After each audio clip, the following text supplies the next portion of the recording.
যে তোমাদের যে জেনপাস ইউজির এক্সাম আছে বা এক্সাম রিলেটেড যাবতীয় কোশ্চেন আছে, সেগুলো আজকের এই ভিডিওটি সম্পূর্ণ দেখলে তোমার কাছে সব ডাউট হয়ে যাবে যে তোমাদের এক্সাম কবে হতে চলেছে, তোমাদের রেজিস্ট্রেশন কবে থেকে শুরু হতে চলেছে, ঠিক আছে, এবং তোমাদের কাউন্সিলিং কবে থেকে হতে পারে, ঠিক আছে।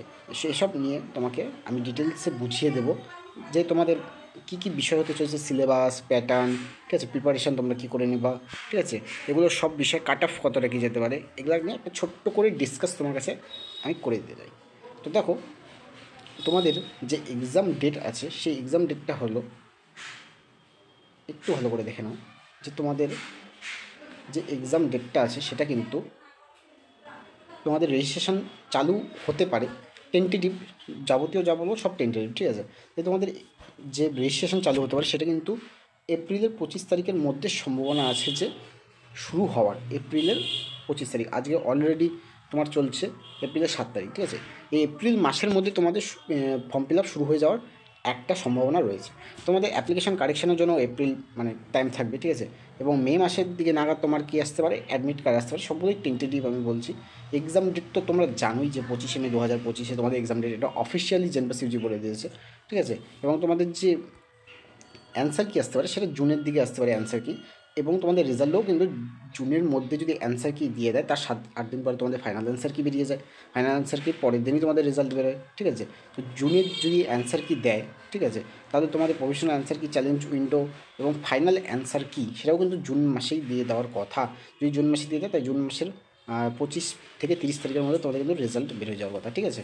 রেজাল্ট আমি বলছি, বা যদি জুনের 25 থেকে 30 তারিখের মধ্যে না দেয় তাহলে আগস্টের ফার্স্ট উইকের মধ্যে তোমাদের কিন্তু রেজাল্ট দিয়ে দেওয়ার কথা। যদি রেজাল্ট দিয়ে দেয় তারপরে তো কাউন্সিলিং তোমাদের যথারীতি শুরু হয়ে যাবে, সেটা তোমরা জানোই। তো তোমাদের যে প্যাটার্ন আছে, যে কীভাবে কী এক্সাম হয় সেটা একবার তোমাদের জাস্ট আমি বলে দিচ্ছি, তোমাদের কী কী প্যাটার্ন আছে, ঠিক আছে। তো দেখো, তোমাদের এখানে ওয়েমার ভিজিট একটা এক্সাম হয়, সেখানে তোমাদের নাম্বার অফ কোশ্চেন থাকে 100টা, ঠিক আছে। এমসিকিউ টাইপ কোশ্চেন থাকে এবং বেঙ্গলি ইংলিশ দুটোই থাকে, ঠিক আছে। এবং তোমাদের এখানে 90 মিনিট থাকে এবং মানে 1.5 ঘন্টা টাইম থাকে, কিন্তু এখানে 5টা সাবজেক্ট তোমাদের কভার করতে হয়, ঠিক আছে। টোটাল মার্কস তোমাদের 115টা থাকে, 100টা কোশ্চেন থাকে, ঠিক আছে। তোমাদের কী কী থাকে জাস্ট একবার আমি বুঝিয়ে দিচ্ছি তোমাদের ব্যাপারগুলো কী কী থাকে, জাস্ট। তো দেখে নাও, তোমাদের ফিজিক্স থাকে ক্যাটাগরি 1-এ 15টা কোশ্চেন, ক্যাটাগরি 2-তে 5টা কোশ্চেন, ঠিক আছে। টোটাল মার্কস থাকে 25। এবং তোমাদের কেমিস্ট্রিতে টোটাল মার্কস থাকে 25, ঠিক আছে। এবং বায়োলজিতেও টোটাল মার্কস থাকে 25, এবং বেসিক ইংলিশে থাকে 20, এবং লজিক্যাল রিজনিংও থাকে 20 নাম্বার। টোটাল 115 নাম্বার কিন্তু তোমাদের থাকে কিন্তু নাম্বার, এবং তোমাদের যে টোটাল কোশ্চেন থাকে সেটা কিন্তু 100টা, ঠিক আছে। তো এখানে ডিটেলসে আমি তোমাদের বলে দিলাম যে কত কী কোশ্চেন থাকে।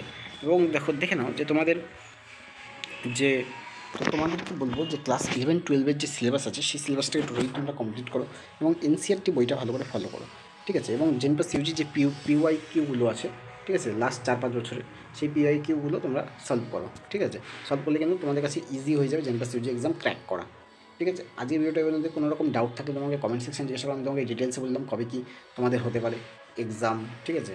এক্সাম হতে পারে কবে, তোমাদের ফর্ম ফিল আপ কবে থেকে স্টার্ট হতে পারে, সব কিছু বলে দিয়েছি। তো কোনো রকম ডাউট থাকলে আমাকে অবশ্যই কমেন্ট সেকশন জিজ্ঞেস করো।